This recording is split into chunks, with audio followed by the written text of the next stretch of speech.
Okay, let's unpack this. Think about how we navigate uncertainty just in our lives, every single day. Maybe it's a new project at work, deadline's kind of fuzzy, or a relationship that's shifting, or even just like unexpected traffic. We know life is full of these unknowns, right? Things that'll happen eventually, but the timing completely out of our hands. So how do we prepare for something that's inevitable, but also unknown? It's not just about one big event. It feels more like cultivating a whole way of being. Today, we're diving deep into that very idea, readiness and vigilance.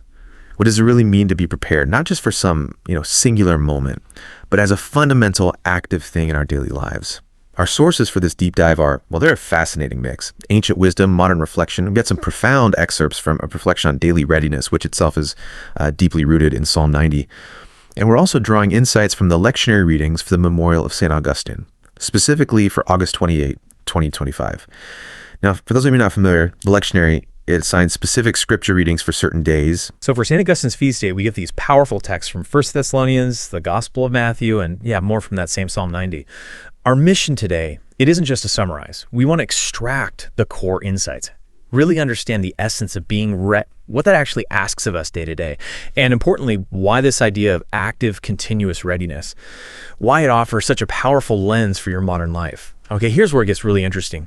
The Gospel of Matthew in particular has these striking, almost uncomfortably blunt commands. Things like, stay awake, for you do not know when the Son of Man will come. And also, you also must be prepared, for at an hour you do not expect, the Son of Man will come. It's urgent, it's direct, a real call to attention. And Jesus uses this vivid analogy, right? The master of the house. If the master of the house had known the hour of night when the thief was coming, he would have stayed awake and not let his house be broken into. That imagery is, wow, it's definitely striking, isn't it? But stay awake, vigilance. Doesn't that sound incredibly stressful? Like living in constant anxiety, bracing for impact. Is that really what this ancient wisdom is getting at? Perpetual high alert. That's a vital question, yeah. And it's precisely where that daily readiness reflection offers some crucial clarity. It really emphasizes this isn't about fear, not anxiety. It's more about cultivating a profound state of awareness, active engagement, being perpetually present, discerning, rather than just passively waiting, or worse, checking out. The reflection states it pretty clearly. Procrastination and complacency lead us away from his will.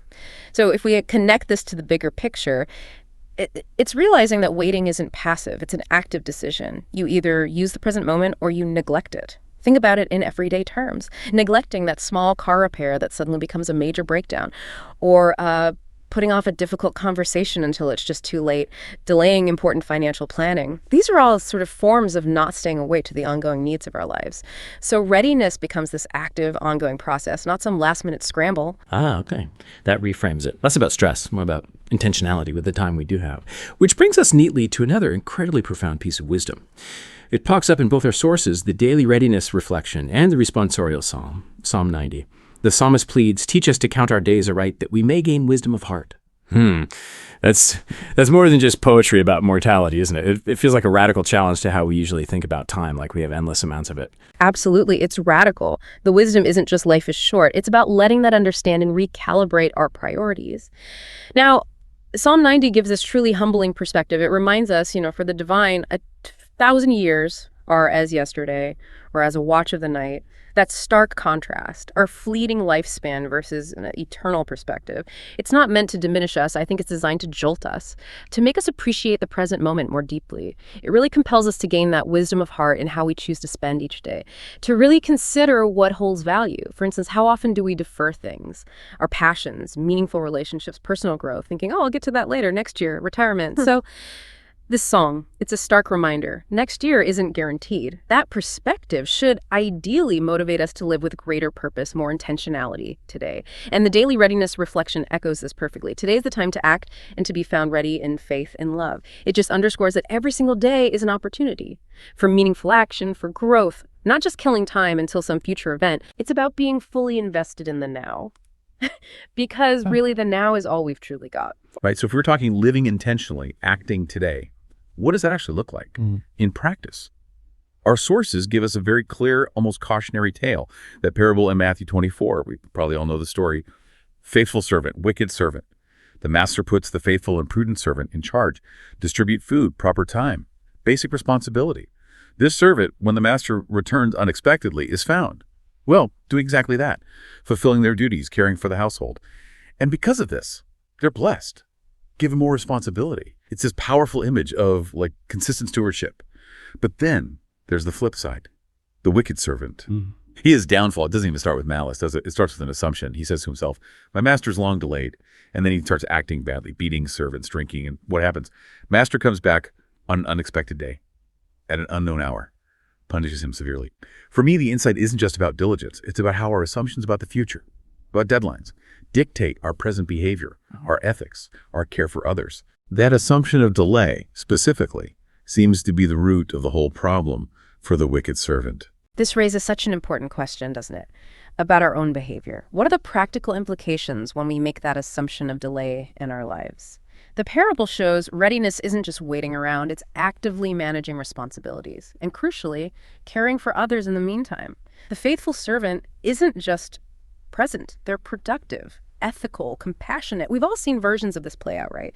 Think of a manager who assumes the boss is distracted, starts neglecting the team, maybe abuses their power a bit, or a student who thinks, the deadline's flexible, spends their time partying, and then faces, serious consequences. The wicked servant's behavior escalates. Neglect turns to abuse. Why?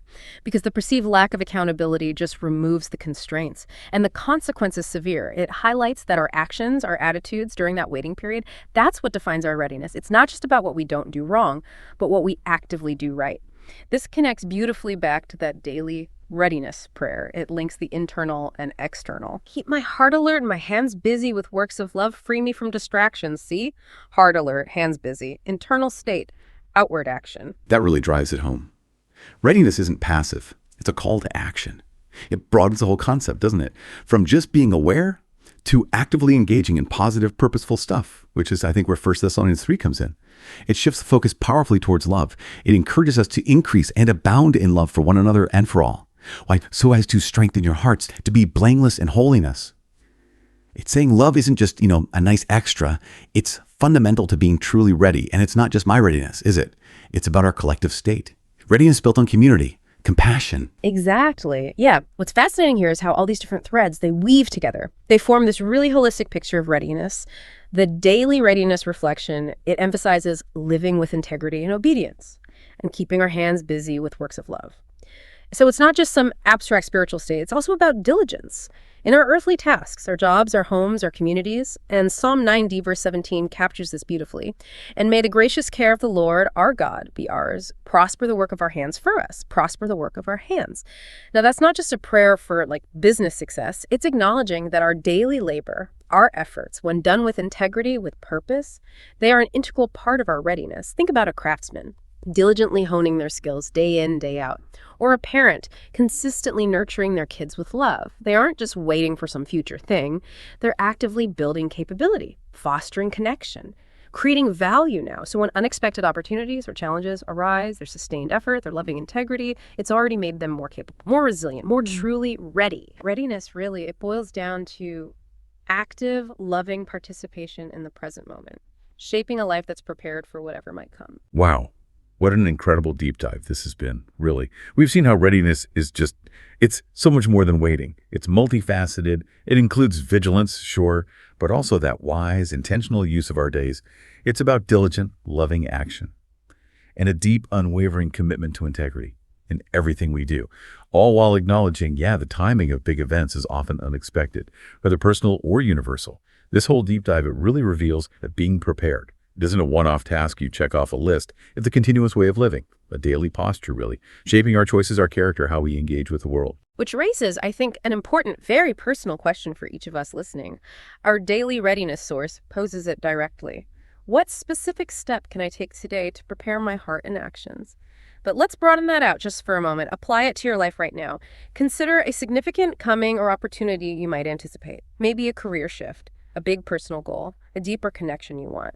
Or, perhaps just as important, an unexpected challenge could realistically arise.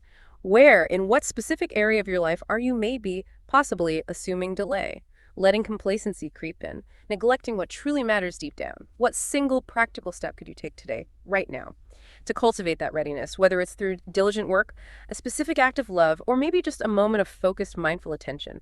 How can you be more truly prepared for the unexpected that's just, well, woven into the fabric of life? Because this knowledge, this wisdom, it's not just for some distant future event, it's for the choices we make in this very moment, today.